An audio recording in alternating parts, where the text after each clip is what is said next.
Okay, hold up, stop for a minute. You believe lots of things about the world, right? But what if I told you that you don't have any reason to believe any of those things?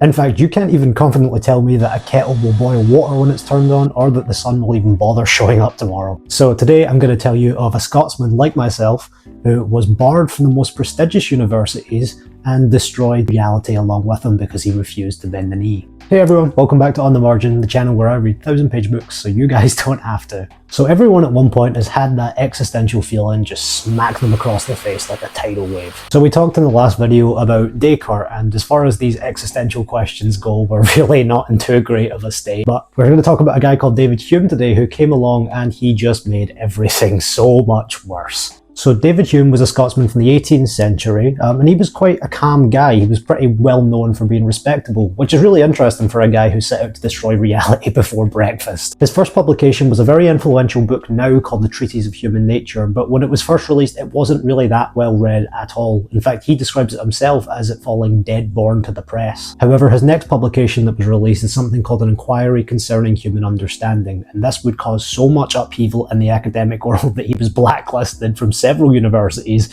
including Edinburgh and Glasgow. I don't know about you guys, but when I hear that an 18th century Scotsman has been blacklisted from several universities because of his work, that makes me want to read him. Hume was also involved in what is really the closest equivalent to an academic diss track that has ever existed. He was once very close friends with a guy called Jean-Jacques Rousseau, who basically founded all of modern political philosophy, including some of the democratic systems that we now use. By the way, just saying, but there's a piece on Substack coming out about this. But at the end of Rousseau's life, he basically became convinced that David Hume was involved in a conspiracy against him to ruin his reputation. This was all because of a publication that some guy called Horace Walpole published. I think that's how you pronounce that. This publication mocked Rousseau, and Rousseau believed that David Hume was behind it, so he called him out in a bunch of different private letters. In one letter, he accused him of publishing this as a satirical prank against him and called him the blackest of all men. So while Hume was a pretty good-natured fella, all things considered, he wasn't taking these hits lying down. In fact, he published all of their correspondence to declare himself innocent and declared that Rousseau was an arrant madman. Adam Smith too, who was known for his professionalism, got involved in this in private letters. In fact, in a letter to Hume, he declared that Rousseau was a hypocritical pedant. Sheesh, meow. So I bet you didn't know that the world of philosophy was filled with so many different catty divas, huh? Anyway, so let's put the Drake and Kendrick beef of the 18th century aside and get to some of the meat. So, you know, if you've ever been sat in McDonald's at 2 AM, just like normal, questioning if you even exist, David Hume is half the reason why. What we're going to focus on today is a problem called the problem of induction, but before we get there, we need some context about David Hume's earlier philosophy, and in particular his epistemology. Once you understand these essential tenets of David Hume's thought, we can see why it's caused our world's brightest minds to have basically an existential crisis for like 300 years. So first things first, David Hume is often credited as being one of the earliest founders of a very influential school of epistemology called Empiricism. So Empiricism is the philosophy that knowledge must be derived from the senses or direct experience with the world. So for instance, if you think of that old idiom that if a tree falls in a park but no one's around to see it, does it really make a sound? An empiricist would probably answer, maybe, but we can never actually say with any degree of certainty that it does. The only way we could have any certainty over this is if someone was around to actually experience it in the first place. So in Hume's language, the tree, in effect, if we were to walk up to it, would be what's called an impression, which is the raw data or the things we directly experience. When we think about this impression that we get maybe at a later point of time, this is called an idea. So secondly, Hume held to a position which we now know as naturalism, which essentially denied the foundation of knowledge itself. It seemed that essentially all of human behaviour and reason was the source of habit and custom, but not of these foundational truths as Descartes wanted. In fact, Hume directly responded to Descartes saying that we couldn't actually have this demon-proof knowledge which he sought. Naturalism often overlaps with another philosophy called anti-foundationalism, which just denies, as I said, that there is any base to the knowledge which we can deduce propositions from. So Descartes' cogito ergo sum, for instance, couldn't deduce an entire reality about human nature. A foundationalist, on the other hand, would see certain axioms about the world as being true. Axioms are just things which are self-evidently true, and then they say we can use the deductive method, premise 1, premise 2, conclusion 1, and then we can derive certain truths about the world which hold irrespective of experience, time, or place. So to make sense of this a little bit though, I want to take a little detour quickly into another philosopher called Quine. More specifically, he repopularized an earlier analogy provided by a philosopher called Otto Neurath. So the analogy basically went as follows. Suppose that you are a sailor on a boat, and just for whatever reason you've incurred lots of damages when you're going along the seas. So you have two options. You can either dock the boat and fix it from the foundation up, or you can patch up the damages while you're still sailing the waters. Quine held that this analogy provided a direct allegory to human experience and knowledge, except in the scenario of human beings, there is no going back to the dock and building up from the foundation again. You can't physically rebuild yourself from the ground up. You'll have to be as you are for the rest of your existence. You can change and you can grow, but you're always coming out of a start point. Or in other words, there is no going back to the beginning with ourselves. Thus, Quine states that we are like sailors who have to rebuild their ship on the open sea without ever being able to dismantle it in a dry dock and reconstruct it from its best components. So why does this weird ship matter at all? Well, I'm glad you're the one who asked. And since you're so interested, you might as well hit that subscribe button while you're down there.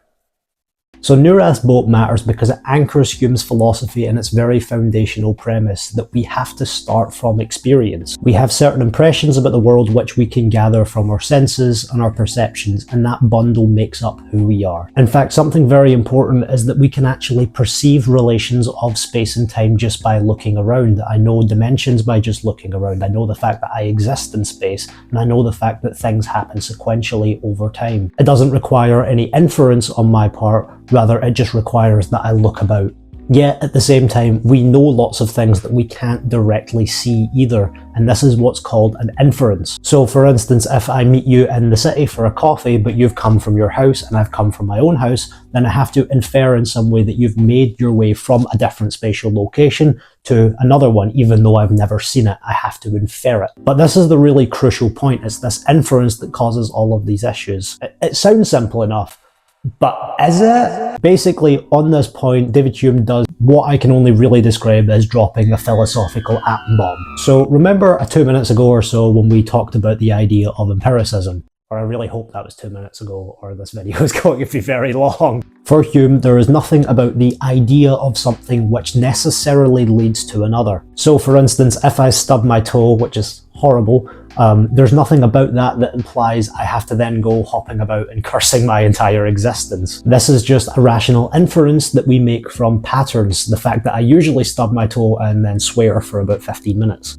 So in this sense, there's nothing necessary about an A to B connection. We just infer it because of patterns. But this can still be a little confusing, so let's take another very famous example, and let's think of Isaac Newton and the tree, the reason that we understand what gravity is now. We know we don't physically see gravity, so when the apple fell from the tree to hit Isaac Newton in the head, there was nothing he physically saw that said, this is what makes an object fall towards the Earth's core, but he inferred the connection by the fact that the apple fell from the tree. In Hume's language, again, we would say the only impression he got was the apple falling, but he did not get any impression of the necessary connection between gravity and the apple falling. So you might kind of get a gist of where I'm going with this now, and you might be able to see that Hume's target with the problem of induction is the idea of causality, or in more specific, that we can rationally justify causality outside of experience. So causality can be defined in a very specific way, which just says that a cause, A, leads to an effect, B, somewhere later in the sequence. Yet it also remains true that in our daily lives we infer sequences like this constantly, so why is it that Hume actually tells us that we can't rationally do this? Hume comes up with quite a different answer though. He says that there's no necessary connection between certain things we perceive as having causality,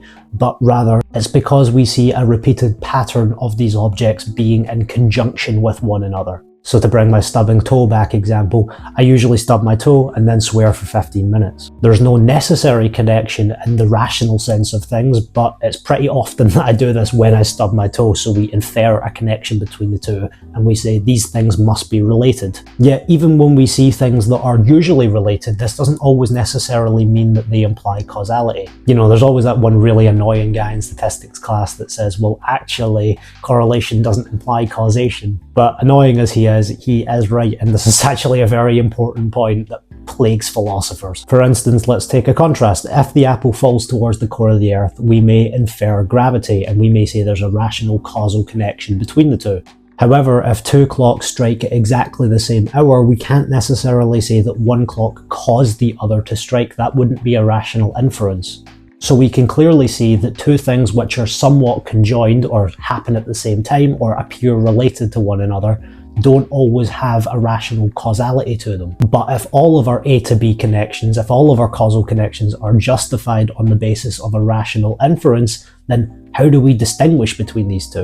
So Hume eventually comes to the conclusion that, and I quote, "There is no object which implies the existence of any other if we consider these objects in themselves, and we never look beyond the ideas which we form of them." And truly this now leaves us in a completely pitiful state. Not only do we have to deal with deceptive evil demons, but we have to wrestle with the fact that we can't prove anything leads to another ever. This isn't quite the end of it though. There has been responses to the problem of induction, ones which Hume really had anticipated in his treatise in the first place. So lots of modern empiricists basically view knowledge as being valid if it is probabilistic. In this sense, we might have been valid in saying that an apple will probably fall towards the ground due to gravity because we have seen it happen so many times in the past. In fact, there's maybe been never a case where the apple just went up, so therefore we are more probable in believing this is true than the apple floating into midair. But not gonna lie guys, it doesn't do it for me and it doesn't do it for Hume. So Hume first points out a very important point which says that we actually have no rational basis for believing that the past is going to resemble the future in character. If we don't have any necessary causality but it's just probably true, then we don't necessarily know that the past is going to be the exact same. A second part of this is that the whole concept of probability also relies on the same causality idea that Hume has just proven doesn't exist in the first place. And third is a point that we cannot actually reliably say that this has a greater chance of being true than everything else. This was kind of a theme that Karl Popper then later laid into with falsificationism. So in an equal parts funny but horrifying example, Bertrand Russell writes that I see an apple and expect that if I eat it, I shall experience a certain kind of taste.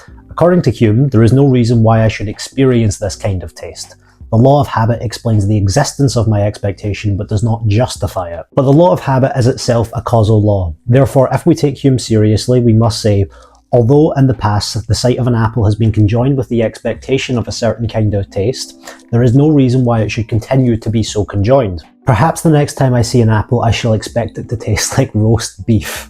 So we just went over a lot of different stuff, so let's take a quick minute to recap everything we've just said. So first we've seen that knowledge must come from experience and the ideas which we form of them, so impressions and ideas. Second, we cannot directly perceive all of those things, so we must infer them from some conjunction or connection. Third, there is no way to perceive that there is a necessary connection between A and B from experience alone, but only from inference. 4. Correlation sometimes doesn't equal causation. There is no reason to sometimes assume that the past can reinforce the future or that probabilities tends a certain way.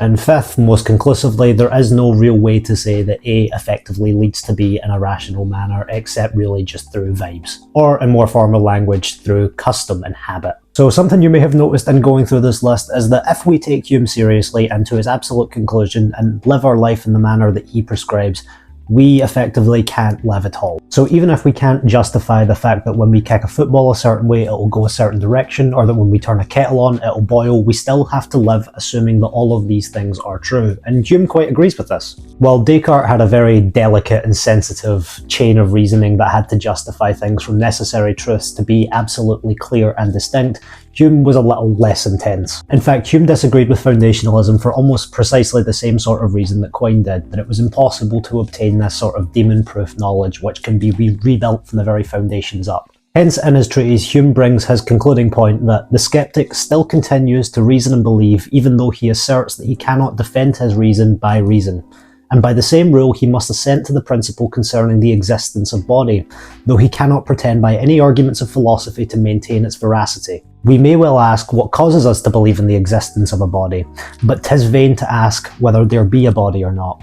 There is a point which we must take for granted in all of our reasonings. So thank you all very much for watching. If you made it to the end of this very dense video, I thank you greatly, and I hope I've armed you with some very cookie bar conversation for this weekend. So next time we're going to be changing gears a little bit, looking at some economic theory and why printing more money doesn't always just mean inflation. So please consider subscribing to the channel and sharing with your friends, and thank you very much for watching.